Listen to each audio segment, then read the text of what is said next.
एक दिवस मी एका बसमधून अक्कलकोटकडे प्रवास करत होतो. पाठीवर बॅग होती, मनात भरपूर विचार. अक्कलकोट हे फक्त गाव नव्हतं माझ्यासाठी, ते होतं एक आश्रयस्थान, एक उत्तरांची जागा. खिडकीतून बाहेर बघत होतो, रानात पळणारी पोरं, वडाचं झाड आणि मळलेल्या मातीचे रस्ते. तेवढ्यात एक थांबा आला आणि बसमध्ये एक वृद्ध माणूस चढला. अंगात खूप साधं धोतर, थोडं फाटलेलं शर्ट, कपाळावर थोडीशी वाळलेली घामाची रेघ, पण डोळ्यांत आश्चर्यकारक शांतता. जणू संपूर्ण आयुष्य त्या डोळ्यात साठलेलं होतं.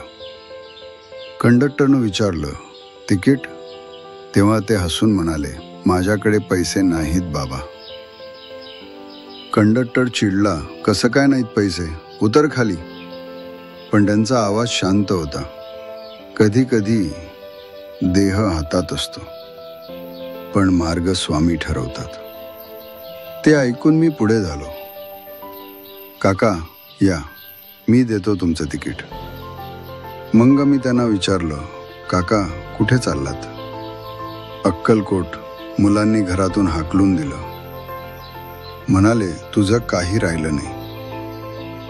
पण माझ्या स्वामींनी कधीच असं म्हटलं नाही.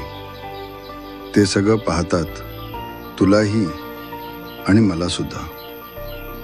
तुला वाटतं ना तूच मला मदत केलीस, पण खरं तर मी तुझ्या आयुष्यात आलोय काहीतरी दाखवायला.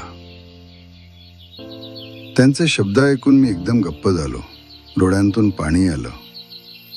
पण तो अगदी शांत, अगदी समाधानी.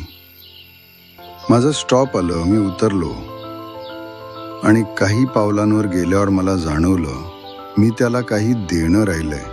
काहीतरी शब्द, प्रेम, पैसे, कदाचित एक साधा नमस्कार. मी लगेच धावत बसकडे गेलो, पण ते बसमधून उतरलेच नाही. नंतर पूर्ण अक्कलकोट पालथरातलं. मंदिर, ओटे, फुलवाले, पण तो कुठेच दिसला नाही. तर खरंच एक सामान्य माणूस होता का, की स्वामीच होता? मला अजूनही उत्तर नाही.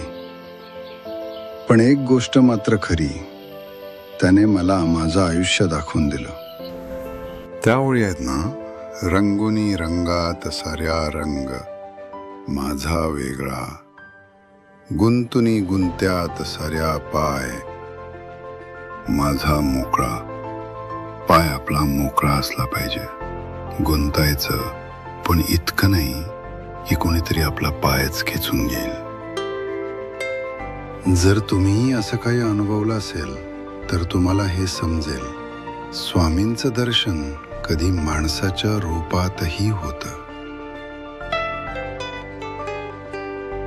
जर तुम्हाला ही कथा आवडली असेल तर नक्की लाईक करा आणि अशाच स्वामी भक्तीच्या कहाण्यांसाठी सबस्क्राईब करायला विसरू नका. श्री स्वामी समर्थ.